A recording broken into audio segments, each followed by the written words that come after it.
Panoorin muna natin ito kasi nag-birthday si Inday Sara, di ba? Nag-birthday si Inday Sara at may bati yung Yusek. Yusek ng Malacanang. O ito, pakinggan natin to ha.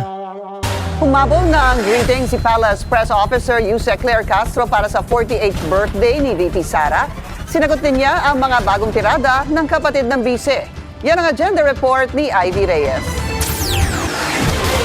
Natatandaan po natin nung nakaraang Pasko ay binanggit niya na hindi niya babatian ang Pangulo sa kanyang ng maligayang Pasko dahil hindi daw niya alam kung magbabago ang attitude kung babatiin niya ng maligayang Pasko. Pero hindi po tayo ganyan at siya po ay ating babatiin at gagayahin ko po ang kanyang pagbati. Yes. Alam mo, ito oh, trabaho pa ba ito ng spokesperson ng Malacanang? Daan mo you also have to respect. If you want respect for Bongbong Marcos, you also have to respect the number 2 of Bongbong Marcos. Ano ba ang posisyon ni Claire Castro? Ang posisyon ni Claire Castro hindi nga siya secretary. Yusek lang siya. Yusek lang siya. And even if Bongbong Marcos and Inday Sara meron silang conflict, hindi ka dapat makisali doon. Unang-una sa lahat, Claire Castro, di ka naman syota. Di ka naman asawa, di ka naman kamag-anak. Ang tanong, bakit ginagawa ito ni Claire Castro? Bakit binababoy ni Claire Castro yung number 2? Yung number 2 binababoy ni Claire Castro. Bakit binababoy ni Claire Castro yung mga senador? Sino ang nagbigay ng authority kay Claire Castro para gawin yan? Malacanang. Ganyan kabakla si Bongbong Marcos. Ganyan katarantado si Bongbong Marcos. At ganyan kaluser si Bongbong Marcos na hindi niya kayang sabihin on his own kaya inuutusan niya itong aso niya na bobo. Alam mo, ang isang taong bobo, kapag may pinagawa ka sa kanya, gagawin niya kasi bobo siya eh. Hindi siya mag-iisip kasi nga tanga siya eh. Lalong-lalo na pag pinalalamon mo yan. Lalong-lalo na pag pinaramdaman mo ng masarap na buhay yan.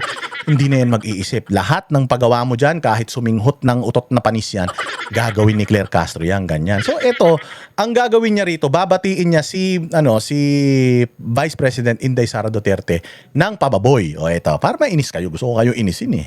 Ng maligayang kaarawan. So naghanda po tayo ng isang mensahe para kay VP Sara.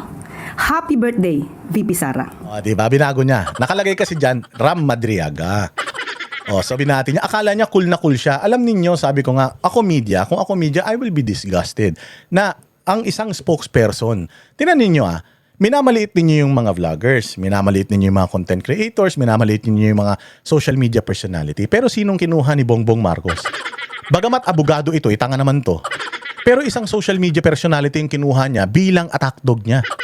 And lahat ng lumalabas sa bibig nitong babaeng ito, sigurado ako merong utos yan ng Malacanang. May utos yan ni sino ba yung Dave Gomez. Papayag ka ba naman na gagawin niya ito ng wala lang? Imagine sabi ko nga, si Inday Sara, you do not expect me to respect Bongbong Marcos because I'm a citizen of the Philippines. And if I'm not happy with Bongbong Marcos, I can say it. So ngayon, si Bongbong Marcos at saka si VP Sara, meron silang conflict, meron silang away. Pero ngayon, si Inday Sara, gumagamit ba si Inday Sara ng mga spokesperson? May spokesperson man ng OVP, pero sumasagot ba yung spokesperson niya every time na merong sinasabi si Bongbong Marcos na hindi nila nagugustuhan? Hindi.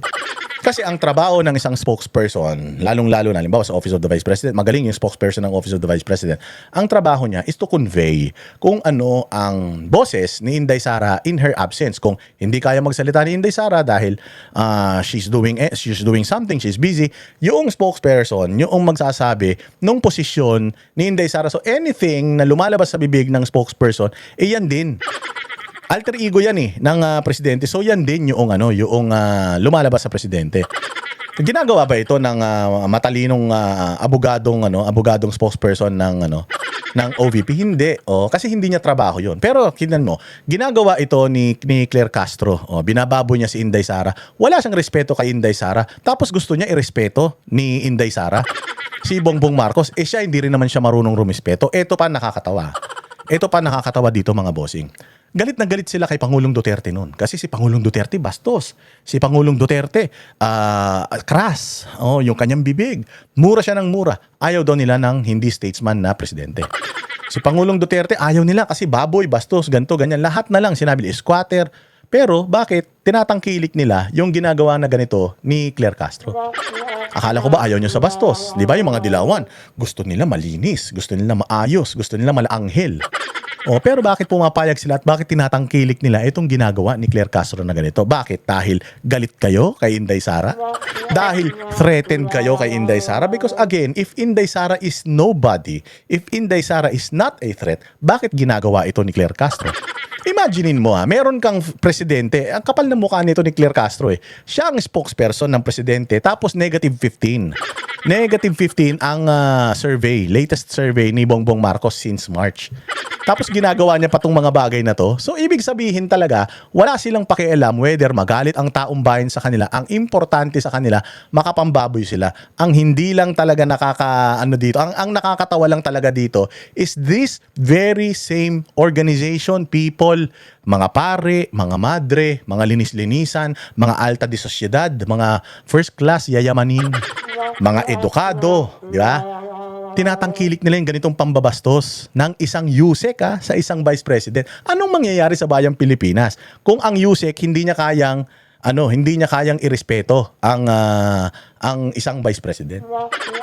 Kaya ganito nangyayari sa bayang Pilipinas. Kasi itong gobyerno naman talaga ni Bongbong, wala naman talaga siyang ginagawa. Kung hindi, mang-asar lang din ng mang-asar. Yun na lang yung kaya niyang gawin Wala naman siyang proyekto, wala naman siyang mga nagagawa sa bayang Pilipinas. Trabaho daw siya ng trabaho. Mantakin mo, trabaho ka ng trabaho, negative 15. Dahil kaya siya negative 15. Dahil dito, sa kupal na babae na ito. Ganyan ka walang utak si Bongbong Marcos, ganyan ka loser si Bongbong Marcos, ganyan ka bakla si Bongbong Marcos na kailangan niya pa si Claire Castro para sabihin lang yung mga hindi niya kayang sabihin. Yun lang yun. Ginagamit niya si Claire Castro kasi nga bakla sabi nung kapatid, adik. Walang paninindig ganyan pag adik wala ka na sa matinong kaisip. Kaya ayan, gumagamit ka na ng ibang tao to do your dirty work. Napakadali naman batiin ni Inday Sara kung talagang gusto niyo batiin si Inday Sara. Pero sobrang insecurities na itong lumalabas na ito. Yung mga ganitong galawan, wala na to. Kanto na to. Diring-diri kayo sa Senado, sa nangyayari sa Senado, pero hindi kayo nandidiri sa ginagawa nitong netong spokesperson natin sa spokesperson ng Malacanang sa Vice President ng Pilipinas. 'Di ba? Nagagalit kayo kay Senate President Cayetano dahil magulo ang Senado. Ang bayang Pilipinas magulo dahil bobo yung magnanakaw yung presidente. Di umano. Tapos ganito pa yung ginagawa ng spokesperson. Tandaan nyo nung si Mocha Uson, nag-post lang siya ng something laban sa mga kalaban ni Pangulong Duterte. Sa blog niya, pinatawag siya sa Senado. Pero ito, pinapayagan ng pamahalaan, lalong-lalo na ng mga linis-linisan na gawin ang mga bagay na to. Akala naman niya nakakainis. Hindi niya alam that this will forever be tattooed sa kanyang pagkatao. Na sa habang buhay na pag narinig mo yung Claire Castro, ito yung mga maaalala mo. Puro katangahan, kabobohan, kababawan, na akala niya nakakainis siya. Kasi sa sobrang dami na ng katarantaduhang ginagawa nila kay Inday Sara, 29% pa rin si Inday Sara. Hindi pa nagsasalita yan. Hindi pa yan gumaganti. Pero 29%, magyayabang yung negative 15 ng ganito. Tangina ninyo.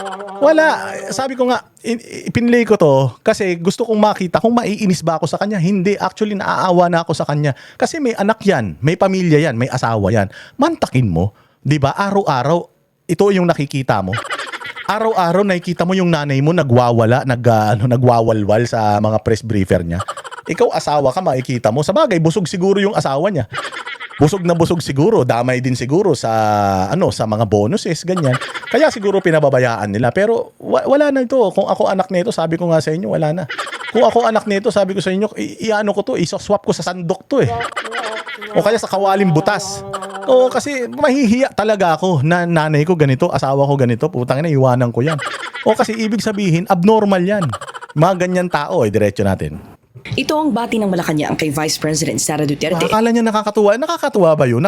Hindi na nga nakakatuwa, pero hindi rin naman nakakainis. Pero pinakikita lang ng Malacanang kung gaano sila kababaw. Sabi ko nga Itong ginagawa ni Claire Castro na ito, meron tong kumpas galing kay Bongbong Marcos, malabong hindi.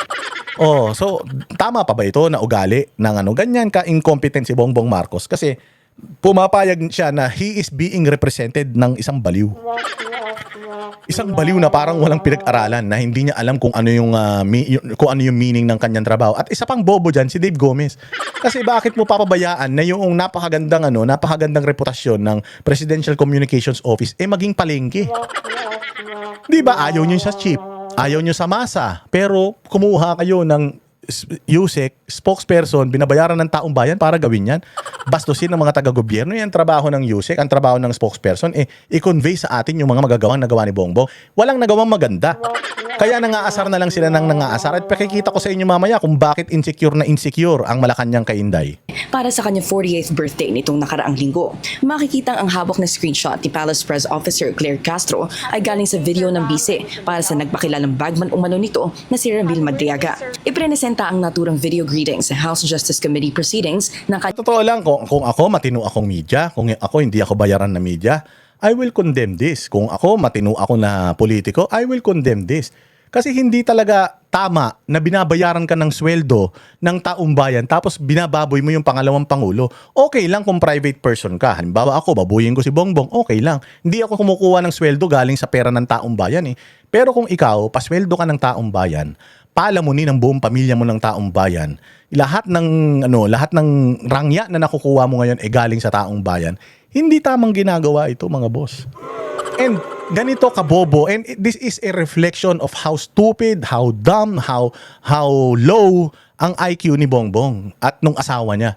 Because pinababayaan nila na gawin to ni Claire Castro na sa tingin nila nakakabuti sa kanila. Negative 15. Sabi ko nga, ganun talaga kabobo si Bongbong. Ganun siya katanga, ganun siya ka-out of touch, na hindi pa niya pinapalitan yung mga tao sa paligid niya samantalang bagsak na yung kanyang rating sa loob ng 4 na taon. Sa loob ng 4 na taon, putang ina, negative 15 sa dami ng pera na kinulimbat nila. Sa dami ng pera na pinaiikot nila para mapabango yung mga pangalan nila, baguhin yung history, maging maganda pangalan ng mga Marcos, tapos negative 15. So ang ginagawa na lang nila, dahil hindi na nila kayang talunin yung taong bayan, let's just join them. If you cannot beat them, join them. Join them saan? Sa pangbuburaot. Dahil binuburaot ng taong bayan si Bongbong Marcos. So kasi kung ako, kukunin akong spokesperson, tatanggihan ko talaga. Bakit? Tayo naman, takin mo, magiging tagapagsinungaling ako. Ganito ang pagagawa sa akin. O boss Dada, magaling ka naman mang-urat. Uratin mo lang yung mga Duterte. Uratin mo lang yung mga DDS. Mantakin mo, tatanggap ako ng sweldo ng taong bayan. Galit na galit sila kay Bato na tumatanggap si Bato ng sweldo sa Senado. Kahit nagfa-function naman yung opisina niya, ayaw nila nun. Pero ito si Claire Castro, tumatanggap ng sweldo at least 300,000 pesos per month. Galing sa taxpayers money. Tapos yung sinusuportahan ng taxpayers money, o ng mga taxpayers sa Pilipinas, ang sinusuportahan si Inday Sara, tapos binababoy niya. Mantakin mo, kumukuha ka ng sweldo para mambaboy ng tao sa gobyerno. Yung mga ginagawa niya sa vlog niya, okay yun, kasi vlog niya yun Pero dapat nga hindi niya rin ginagawa yun dahil pinapasweldo siya ng taong bayan pero yun, napakasaklap lamang na ikaw ay tumatanggap ng sweldo mula sa taong bayan tapos ganito ginagawa mo sa trabaho mo. 'Di ba? Ito yung mga pinapasweldo at pinapalamon natin mga kababayan.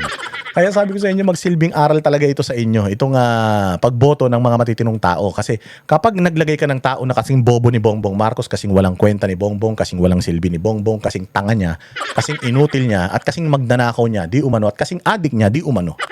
Ganito mangyayari sa Pilipinas. Wala, lugmok tayo.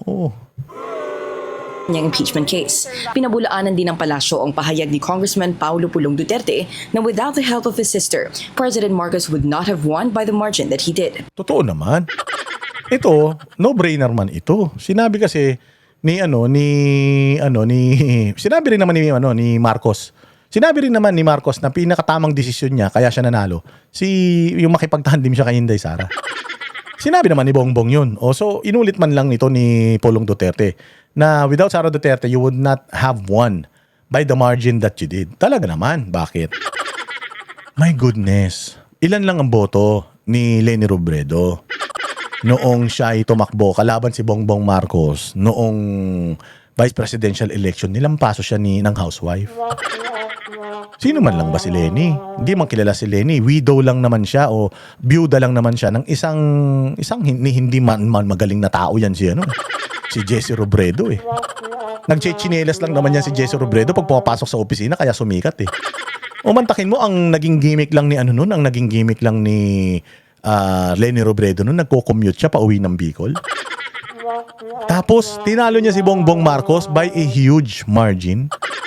So ito no-brainer ito. Hindi talaga mananalo si Bongbong Marcos kung wala yung hatak ni Inday Sara. Kaya nga nagmakaawa silang magkapatid eh. Kaya nga halos lumuhod sila eh. Nagmakaawa pa nga sila na maging vice president na lang siya ni Inday Sara eh. Kaya lang dahil wala naman kay Inday Sara, sabi niya kahit malakas ako, wala sa akin yung kapangyarihan na yan. Hindi ako interesado sa pagiging presidente ng Pilipinas. Kayo na lang tumakbo, tulungan ko na lang kayo. 32 million ang bumoto kay Inday Sara, 31 million lang ang bumoto kay Bongbong Marcos. Ano ibig sabihin nun? Na may mga bumoto kay Inday Sara na hindi bumoto kay Marcos. At least halos 1 million yun. At lahat ng bumoto kay Bongbong Marcos, bumoto kay Inday Sara. Yun lang yun. Ganun lang naman kasimple yung mathematics niyan. Anak ng tinapay. Buti sana kung tinalo niya si Lenny Robredo noong 2016 vice presidential election. Eh hindi eh. Di ba? So ibig sabihin, walang kahit na anong gawin ni Bongbong Marcos, hindi siya mananalo na presidente noong 2022. Kung alam niyo sa totoo lang, kung halimbawa ang sinuportahan ni Inday Sara halimbawa yung taong grasa sa kanto niyo. Baka tinalo pa nun si Bongbong Marcos eh. Kasi sa totoo lang, parang bumoto lang din naman tayo ng taong grasa eh. Tingnan nyo, mukhang taong grasa na. Parang bumoto lang naman tayo ng normal na tao. Kita mo, wala naman nagagawa. Wala namang ideas, puros lang naman. Puros basa lang naman ng speech. Pero pag tinanong mo kung ano yung laman ng speech niya, hindi niya alam. Hindi ba? So, very, very normal lang siya na tao na nanalo dahil nga malakas yung nangampanya sa kanya. Unit team. Ibig sabihin, nagkaisa sila. Oo nga, tanga. Nagkaisa sila. Ibig sabihin, yung mga bumoto kay Inday Sara, bumoto kay Bongbong. Yun nga lang, lamang si Inday Sara ng 1 milyon sa kanya. So 1 milyon sa mga bumoto kay Inday Sara, hindi bumoto kay Bongbong. Isa na kami dun. Oo, binoto namin si Inday, pero hindi namin binoto si Bongbong. Ganun yun, ganun lang kasimple yun. At lahat ng bumoto kay Bongbong, bumoto kay Inday yun. Di kayo nahiya? At actually, sabi nga ni Glenn Chong, hindi talaga 31 million yung boto ni Bongbong. Kaya lang nakakahiya kasi na sobrang laki ng boto ni Inday Sara kaya idinikit siya pero hindi nila nilamangan. Yun yung sinasabi ni Glenn Chong, dinaya daw nila yung Comelec. Ngayon, bakit ibinibigay lamang sa Pangulo ang mandato? Pangulo po siya eh. Pangalawa, sino po ba nagtatrabaho? At sino po ba nagbabakasyon? Sino nagtatrabaho? Ayun na nga ang masaklap eh. Ang hirap nung trabaho ka ng trabaho, parang ganito yan, Claire Castro. Bibigyan kita ng isang example, ha? Oo, Claire Buang. Oo, ganito yan. Oo, pinagawa mo si Bongbong ng bahay. Putang ina, 4 na taon na, hindi niya pa natatapos. 4 na taon na. Putang ina, hanggang ngayon. Hanggang ngayon, nag-hollow blocks pa rin siya, 4 na taon na. Ang liit-liit ng bahay nung pinagawa mo sa kanya, hanggang ngayon, nagdaano pa rin siya. Siya yung trabaho ng trabaho na walang output. Paano ka maniniwala sa isang tao na nagtatrabaho, negative 15 ang approval and trust rating? Tangina, hindi mo naiisip yan, Claire Castro. Bobo ka ba sa mathematics? Bakit trabaho siya ng trabaho, tapos bakit negative 15 pa rin? Sana yun yung naisip nyo. Alam nyo, hindi na namin alam gagawin namin sa inyo. Si Bongbong Marcos, putang ina, bukot na, kuba na, naluslus na. Halos hindi na naliligo, hindi na nagtututbrush. Kaya kita nyo mukhang naligo sa kanal. Linis kasi ng linis ng kanal eh. Tapos tingnan niyo, negative 15 pa rin. Grabe naman kayo, ang hirap nyo naman pasayahin. Ayun na nga. Hindi nararamdaman ng tao yung sinasabi mong trabaho na kahit na anong sabi mo na trabaho. Alam mo kung maraming trabaho si Bongbong Marcos, wala ka ng time magpakita ng mga ganyan-ganyan. Kung maraming ginagawa si Bongbong Marcos, wala ka ng time para mag-side comment, bumanat sa mga kalaban niya sa politika. Kasi nung panahon ni Pangulong Duterte, hindi yan ginawa ng mga spokesperson niya eh. Yung mga spokesperson niya sobrang busy sa pagsasabi sa taong bayan kung ano yung mga ginagawa ni Pangulong Duterte. Every Thursday, meron siyang talk to the people. Si Bongbong may talk to the people ba? Wala, kasi nga wala siyang may utos. Wala siyang idea. Wala siyang plano. Tapos sasabihin mo, trabaho ng trabaho, pasyal ng pasyal. Ayun na nga, hindi ka ba nagtataka, Claire Castro, na si Bongbong Marcos, trabaho ng trabaho, si Inday Sara, pasyal ng pasyal, tapos ang taas ng trust rating niya? Hindi ka nagtataka. Sana doon pa lang kung talagang matalino kayo, nagtataka na kayo. Ano kayang meron si Inday Sara? Bakit pasyal lang naman siya ng pasyal? Oo, hindi rin naman siya nagpapa-interview sa media. Pasyal lang siya ng pasyal, pero bakit mas gusto siya ng tao kaysa sa akin? Yun dapat ang inaatupag nyo eh. Pero hindi ang ginagawa nyo, hindi natin siya kayang talunin. Siraan na lang natin ang siraan. At sa kabila ng ginagawa nyong paninira, troll army ninyo, mga vloggers na binabayaran ninyo, mga congressman na nakatanggap ng maleta, mga senador, na mga patay gutom sa kapangyarihan, po dyan, plus positive 29 pa din si Inday Sara. Hindi ba nakakahiya yan, Claire Castro, galing na rin sa bibig mo? Pasyal lang ng pasyal, tapos plus 29, tapos si Bongbong trabaho ng trabaho, negative 15. Anong ibig sabihin nun? Mali yung ginagawa niyang trabaho. Ang bobo talaga tong babae na ito. Sino ang tuloy-tuloy na nag-aaruga sa ating mga kababayan? Okay nang inaganyan ka mag-aruga, Bongbong? Ganyan ka pala mag-aruga? Wag na, uy. Wag na, uy. Sana 2028 na, tigil na natin yung pag-aaruga mo, Bongbong. Putang ina, yung sarili mo, hindi mo maaruga eh. Arugain mo pa kami, tarantado ka. Putang ina to, baliw na talaga to si Claire Castro. At sino rin ba yung tuloy-tuloy na wala sa bansa? Yun na nga, hindi ka, kung ako yun, ma'am, hindi ba kayo nagugulat na wala na siya sa bansa pero plus 29 pa din? Ito mga buwaka ng inang mga reporter na to, mga ano na rin eh, mga asal-aso na din eh. Putang ina dahil araw-araw kausap nila bobo, pati sila mga bobo na din eh. Meron ba ma'am? Ay, trabaho ng trabaho si BBM, bakit negative 15? Si Inday hindi nagtatrabaho, pasyal ng pasyal, bakit positive 29? Hindi po ba kayo nagtataka? Hindi nyo man lang ba pinag-uusapan yun, ma'am? Ano kayong meron si Inday Sara, bakit mahal pa rin siya ng taong bayan? Wala yon, wala. Puta, ganyan kayo katanga. Dagdag ng Malacanang, malinaw na ngayon ang pagkakaiba ng Pangulo at ng Bise sa maraming bagay. Marami talagang pagkakaiba ang Pangulo at saka Vice Presidente. Ang pagkakaiba ng Pangulo at saka Vice Presidente, yung Vice Presidente hindi adik, tapos yung Pangulo adik, di umano. Sabi nung kapatid. Naninindigan daw si PBBM para sa karapatan ng Pilipinas sa West Philippine Sea. Hindi raw nagbabakasyon at walang kilalang asasin. Wala rin daw kinukonsiting Ang fake Cornino, walang kilalang assassin, hindi nagbabakasyon, ganito, ganyan. Tanginan nyo, South China Sea, wala na yan. Wala na yung South China Sea. The fact na pinamigay nyo na yung mga Pilipino dyan sa ICC, tangina, pamigay nyo na din yung South China Sea na yan. Wala na tayong pag-asa dyan. Kung hindi natin kaya ang sarili nating mga mamamayan na ipagtanggol mula dyan sa ICC na yan, huwag nyo nang pilitin na makuha yung South China Sea na yan. Wala na yan, ipamigay nyo na yan, hindi nyo kayang ipagtanggol yan. Habang ang Amerika, habang ang Russia, habang ang China, nilalabanan itong ICC, tayo putang ina binigyan natin ng mas matinding kapangyarihan. Antakin mo, meron tayong Supreme Court, meron tayong mga justice system na gumagana sa Pilipinas, tapos dinisregard natin yun. Mas ginusto pa natin yung ibang korte. Tapos South China Sea, gusto natin kunin. Utang ina niyan. Mga bobo talaga kayo. news ang Pangulo at higit sa lahat, pinapapanagot ang dapat managot. Tugon pa ng Malacanang kay Congressman Pulong, manood ng mga press briefing para alam kung ano ang ginagawa ng pamahalaan.